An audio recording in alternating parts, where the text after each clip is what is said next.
இது ஃபர்ஸ்ட் மலேசியாவின் செய்திகள் உங்களுக்காக.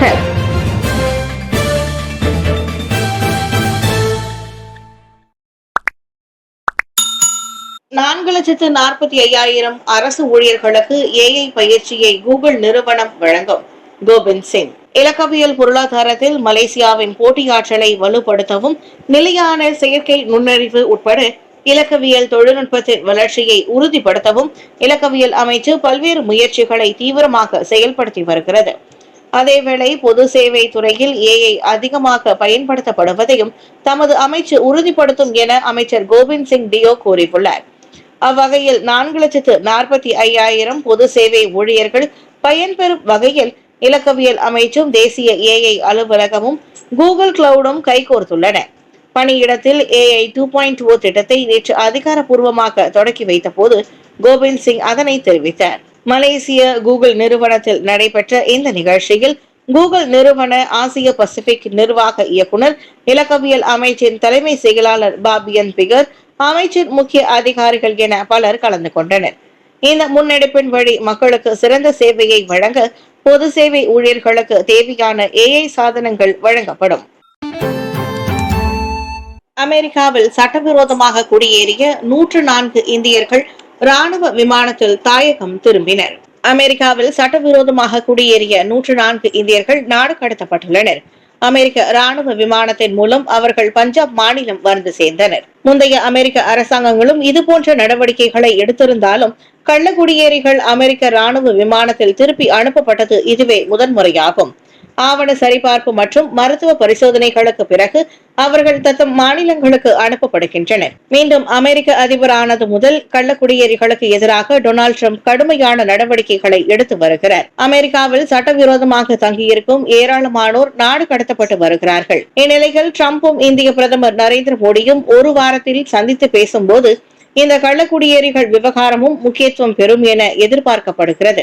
எல்லைகளில் கள்ளக்குடியேறிகளை தடுக்காத மெக்சிகோ, கனடா போன்ற அண்டை நாடுகளுக்கு அமெரிக்கா அதிரடியாக கூடுதல் வரி அறிவித்ததும் குறிப்பிடத்தக்கது.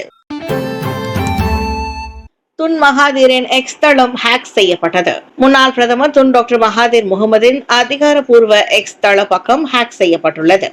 இன்று காலை முதலே @ஷெடட்டோஅபிஷியல் பக்கத்தை பார்க்க முடியவில்லை. இதையடுத்து 1.3 மில்லியன் பின் தொடர்பாளர்களை கொண்ட அப்பக்கத்தை மீட்டெடுக்கும் முயற்சியில் இறங்கி இருப்பதாக மகாதீரின் அலுவலகம் தெரிவித்துள்ளது.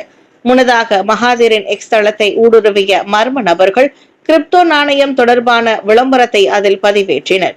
எனினும் பதிவேற்றப்பட்ட 1 மணி நேரத்தில் அவ்விளம்பரம் நீக்கப்பட்டது. அமெரிக்காவிலிருந்து வெளியேற்றப்படும் அபாயத்தில் உள்ள 1.44 மில்லியன் பேரில் 435 மலேசியர்களும் அடங்குவர். சுமார் 435 மலேசியர்கள் அமெரிக்காவிலிருந்து நாடு கடத்தப்படும் சூழலை எதிர்நோக்கியுள்ளனர்.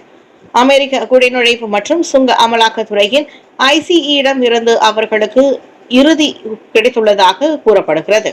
நாடு கடத்தல் ஆணை கிடைக்கப்பெற உள்ள பல்வேறு நாடுகளை சேர்ந்த 1.44 மில்லியன் பேரில் இவர்களும் அடங்குவர்.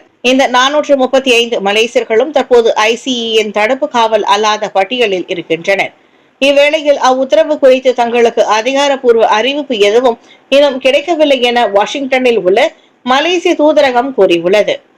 பாதிக்கப்பட்ட மலேசியர்களிடம் இருந்து இதுவரை உதவி கோரி விண்ணப்பம் வரவில்லை என்றாலும் அவ்விவகாரம் தொடர்பில் அங்குள்ள அதிகார தரப்புடன் தொடர்பில் இருப்பதாக தூதரகம் அறிக்கை ஒன்றில் கூறியது.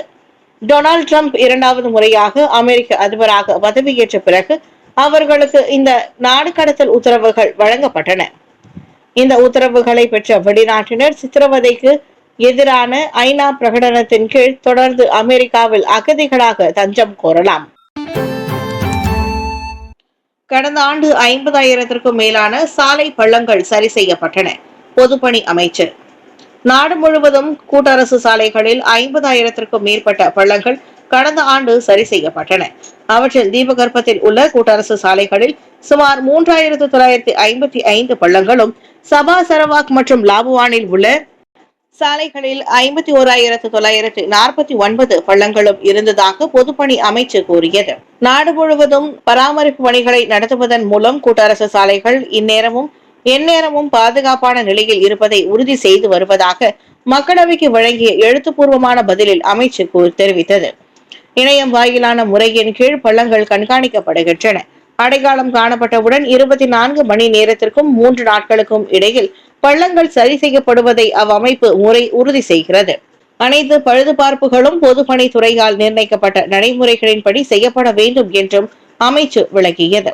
சாலையில் தோன்றும் பள்ளங்களை சரி செய்வது மற்றும் அது சரியான முறையில் செயல்படுவதை உறுதி செய்யும் முயற்சிகள் குறித்து கேட்கப்பட்ட கேள்விக்கு அமைச்சு அவ்வாறு பதிலளித்தது. மலேசிய உஸ்பெக் நிறுவனங்கள் புதிய ஒத்துழைப்பை உருவாக்க வேண்டும். தெங்கு சஃப்ருல். மலேசிய மற்றும் உஸ்பெகிஸ்தான் நிறுவனங்கள் இரு நாடுகளும் வழங்கும் ஒருங்கிணைந்த வாய்ப்புகளை நன்கு பயன்படுத்தி புதிய ஒத்துழைப்புகளை உருவாக்க வேண்டும். முதலீடு, வர்த்தகம் மற்றும் தொழில்துறை அமைச்சர் தெங்கு டத்தோஸ்ரீ அப்துல் தெங்கு அப்துல் அசீஸ் அவ்வாறு கேட்டுக்கொண்டார். முன்னதாக கோலாலம்பூரில் நடைபெற்ற வணிகத்திலிருந்து வணிகம் B2B மற்றும் அரசாங்கத்திடம் இருந்து வணிகம் G2B அமர்வுகள் இரண்டு நாடுகள் இடையிலான முக்கிய தொழில்கள் பற்றிய விவாதங்களை எளிதாக்கியதோடு புதிய வியூக ஒத்துழைப்புகளுக்கும் வழிவகுத்ததை அவர் சுட்டிக்காட்டினார்.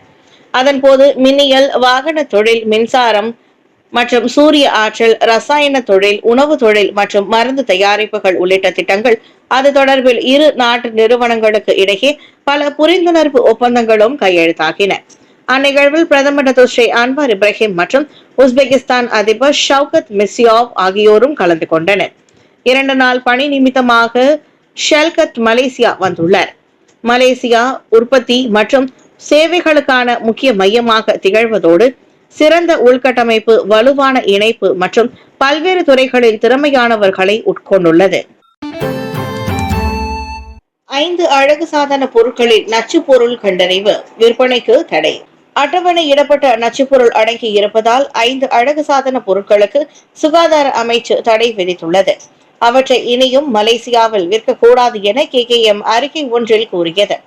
மெர்க்குரி எனும் பாதரசம் கலந்த மாலி கேர் நைட் கிரீம் மற்றும் கரிஷ்மா பிரைட்னிங் டே கிரீம் சருமத்தை வெண்மையாக்கும் ஹைட்ரோக்யூனைன் கலந்த உஃபோரோ அட்வான்ஸ் ரிப்பேர் சொல்யூஷன் உள்ளிட்டவையும் அவற்றில் அடங்கும். பீட்டா மெத்தசோனோன் 17 வேலேட் கலந்து கொள்ள Pinky's beauty care herbal cream மற்றும் ட்ரெட்டினாயின் கலக்கப்பட்ட Pinky's beauty care treatment cream ஆகியவை தடை செய்யப்பட்ட மேலும் 2 பொருட்களாகும். ஹைட்ரோக்யூனான் பயன்படுத்தப்பட்டால் தோல் சிவத்தல், அசௌகரியம், தேவையற்ற தோல் நிறமாற்றம் மற்றும் ஒவ்வாமை ஏற்படுகிறது. அதே சமயம் ட்ரெட்டினாயின் பயன்பாட்டால் தோல் சிவத்தல். இவ்வேளையில் பீட்டா மெத்தசான் 17 வேலரேட் பயன்பாட்டால் தோல் மெலிந்து எரிச்சல் மற்றும் முகப்பரு ஏற்படலாம்.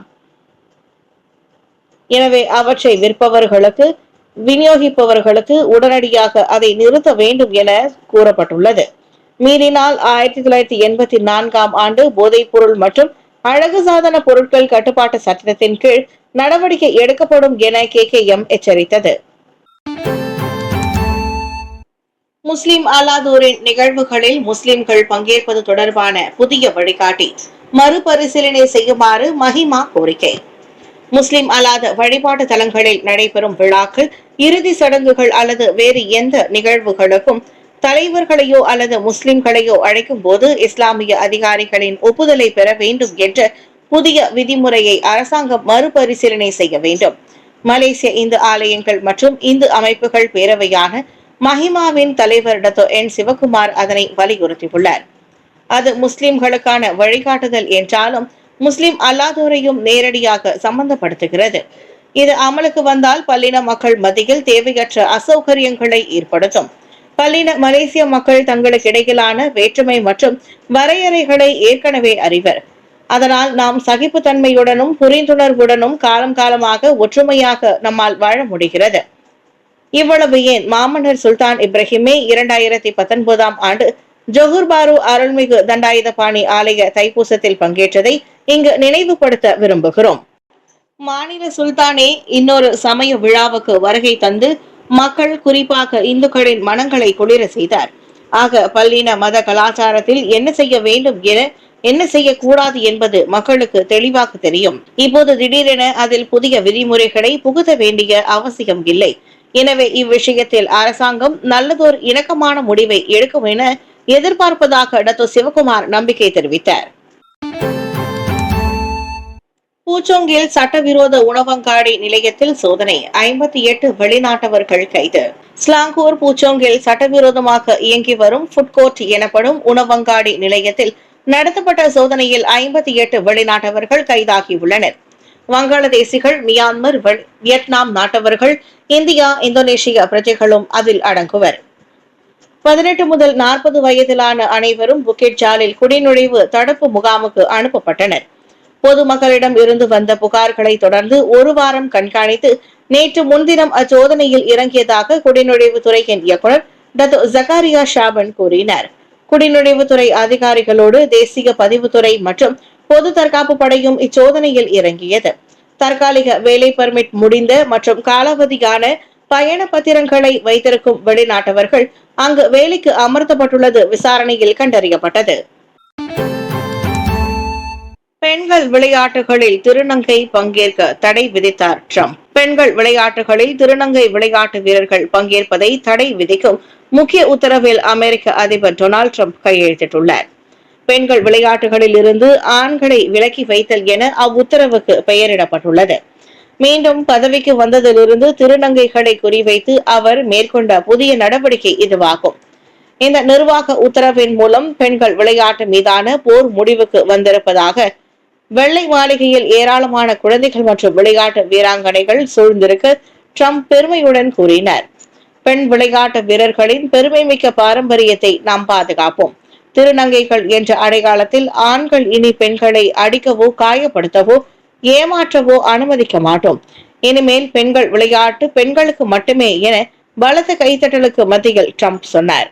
இந்த உத்தரவானது திருநங்கை விளையாட்டு வீரர்கள் பெண்கள் அணியில் போட்டியிட அனுமதிக்கும் பள்ளிகளுக்கு மத்திய அரசாங்கத்தின் மானியங்களை மறுக்க அரசு நிறுவனங்கள் அதிகாரம் அளிக்கிறது. 2028 லாஸ் ஏஞ்சல்ஸில் நடைபெறும் ஒலிம்பிக் போட்டிகளுக்கு முன்பு திருநங்கை விளையாட்டு வீரர்கள் குறித்த விதிகளை மாற்ற அனைத்துலக ஒலிம்பிக் மன்றத்தை வலியுறுத்தப் போவதாகவும் ட்ரம்ப் கூறினார்.